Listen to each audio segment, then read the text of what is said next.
بات آپ کو بتاؤں گا کہ میں نے اس کا ذکر کیوں کیا. اس کی وجہ یہ ہے کہ آپ کے ایسے عزیز و اقارب جن کے بارے میں آپ بہت زیادہ کنسرن ہیں، بہت زیادہ اٹیچ ہیں، لیکن پچھلے کچھ عرصے سے کچھ ایسی چیزیں بن چکی ہیں جس کی وجہ سے شاید تعلقات میں کچھ جسے کہتے ہیں کہ گھٹن سی پیدا ہو چکی ہوئی ہے یا غلط فہمیاں پیدا ہو چکی ہوئی ہیں، جس کی وجہ سے آپ کے بڑے پیرنٹس متاثر ہو رہے ہیں. یعنی میں یہاں یہ کہوں گا کہ اگر آپ کے بہن بھائیوں کے درمیان، کزنس کے درمیان کوئی پرابلم ہوا ہے اور آپ نے اسے اپنی انا کا مسئلہ بنایا ہوا ہے جس کی وجہ سے فیملی، ایکسٹینڈڈ فیملی بھی افیکٹ کر رہی ہے، تو اس کے اثرات آپ کی مدر پہ، فادر پہ آ رہے ہیں، جو آپ کو کسی چیزوں، تعلقات کو بہتر کرنے پہ مجبور کر رہے ہیں یا آپ سے توقع کرتے ہیں کہ آپ اپنے مزاج اور چیزوں کو بہتر کریں گے.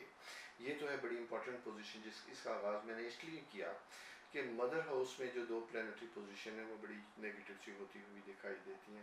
آپ کا اپنا جو ریلیشن شپ ہے وہ بھی ایک ڈیفیکلٹ فیز میں تھوڑا سا آتا ہوا دکھائی دیتا ہے. جہاں پہ اسپاؤز یعنی پارٹنرشپ ہے تو وہاں پہ ہسبینڈ اینڈ وائف ہیں تو وہاں پہ، تو لہٰذا یہ وقت اس طرح کا ہے جہاں میں کہوں گا کہ بڑی ہی محتاط گفتگو، احتیاط کے ساتھ آپ کو ڈیل کرنا ہوگا، رویہ اپنا بڑا مناسب رکھنا ہوگا.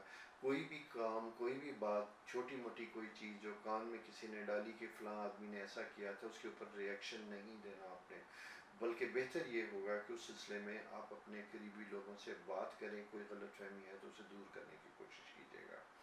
فیملی میں میں بتاتا چلوں کہ ایسی جوائنٹ فیملی پراپرٹی جس کی وجہ سے کچھ ڈسپیوٹ یا کچھ ایسی چیزیں تھیں وہ ریزالو ہونے کا وقت ہے. اس سلسلے میں اگر کوئی موومنٹ ہوتی ہے، کوئی بات چلتی ہے، تو اس کے اوپر آپ کو آگے بڑھنا چاہیے اور اس کا بہتر یہ ہوگا کہ اس کا فیصلہ کرنا چاہیے. یہ آپ کے لیے بہتر وقت ہے. شادی شدہ لوگوں، ایسے لوگ، شادی شدہ نہیں بلکہ ایسے لوگ، ایسے اسکارپیو خواتین و حضرات، اسپیشلی فیمیل کی میں بات کروں گا جن کی شادی نہیں اور شادی کا منتظر تھے، یہ وقت ان کے لیے آہستہ آہستہ بہتر ہوتا ہوا دکھائی دیتا ہے، رائز کرتا ہوا دکھائی دیتا ہے، جہاں جا کے شادی کی آپشن بنیں گی اور وہ اپنی نئی ایک زندگی کے فیز میں داخل ہوں گے.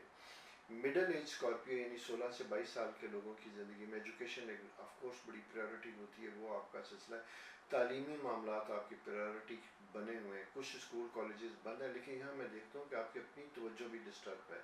آپ اگر گھر بیٹھ کے بھی پڑھنا چاہ رہے ہیں، کنسنٹریٹ نہیں کر پا رہے. آپ کی پوری ذہنی طور پہ آپ اپنے آپ کو کہیں اور دیکھتے ہیں یا سمجھتے ہیں کہ آپ باوجود کوشش کے جو بکس ہیں یا جو اسٹڈی ہے یا جوائنٹ ہے یا کسی آن لائن اگر آپ کریں تو اسے کنسیو نہیں کر پا رہے.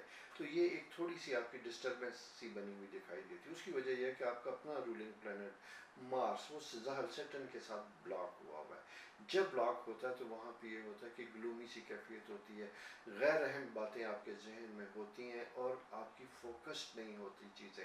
تو لہٰذا اپنے آپ کو فوکس کرنے کی ضرورت ہے. اس سلسلے میں اگر آپ کو کوئی ایڈوائز دیتا ہے، کوئی مشورہ دیتا ہے تو اسے سننا بہتر ہوگا. اور اگر کوئی آپ کے پرابلم ہے جس کی وجہ سے آپ کو کچھ اس طرح کی کیفیات ہے تو میرا مشورہ یہ ہوگا کہ کسی سے کنسلٹ کریں، مشورہ لیں. ذہنی معاملات میں اگر ایسی چیز ہوتی ہے، ہمارے یہاں اس چیز کا کانسیپٹ نہیں ہے، ہم ذہنی چیزوں کو اہمیت نہیں دیتے، مسائل کو توجہ نہیں دیتے، صرف جسم کو بیمار سمجھتے ہیں. جبکہ ہمارا ذہن بیمار ہو تو ہمارا جسم بھی بیمار ہوتا ہے. سوچیں ہمیں بہت ڈسٹرب کرتی ہیں، ناکامیاں، پریشانیاں ہمارے لیے بڑی مشکلات کا سبب بنتی ہیں. خاص کر جب تعلقات پرابلم ہو، آپ اپنے طور پہ سمجھتے ہو کہ ہم نے بہت ان پٹ کی، بہت کوشش کی، لیے اس کا رزلٹ نہیں ملتا تو پھر مایوسی پیدا ہوتی ہے.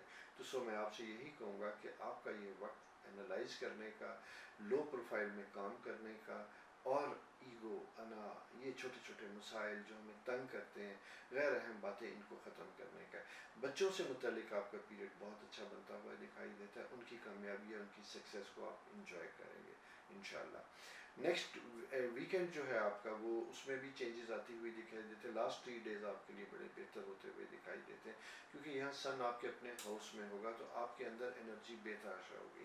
لیکن یہ ایک ویک سائن ہوتا ہے. اسکارپیو میں جب سن آتا ہے تو یہ اسے ویک سائن کہا جاتا ہے. پھر اس کی اسکوئر بن جائے گی آپ کے اپنے زحل کے ساتھ. تو یہاں پہ یوں دکھائی دیتا ہے کہ جیسے آپ کا اپنوں سے کچھ دیر کے لیے دوری ہوگی، آپ کے اندر خاموشی طاری ہوگی، یا آپ محسوس کریں گے کہ آپ کو کسی نے ہرٹ کیا ہے اور آپ اس چیز کو بہتر کرنے کے بجائے خاموش رہیں گے، ڈسٹنس کریں گے. تو میرا مشورہ یہ کہ ڈسٹنس مت کیجیے گا، فاصلہ مت کیجیے گا.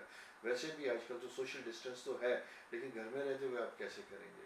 بلکہ وہاں پہ قریب رہنے کی ضرورت ہے، بات کرنے کی ضرورت ہے. تو کمیونیکیشن اسکل آپ کے بہت اچھے ہیں، لیکن ان کو بہتر طریقے سے استعمال کیجیے گا تو آپ کے لیے آسانیاں پیدا ہوں گی. نیکسٹ ویک پھر آپ کے سائن کے ساتھ حاضر ہوں گا. رائے آپ کی چاہیے ہوگی. مزید کسی قسم کی ٹاپک کے اوپر اگر آپ سننا چاہیں تو جہاں آپ پروگرام دیکھیں گے نیچے کمنٹس دیجیے گا، میں وہاں سے فیڈ بیک لیتا ہوں، اسی کی روشنی میں اپنے نیکسٹ پروگرام تیار کرتا ہوں. اللہ حافظ، اگلے ہفتے پھر ملیں.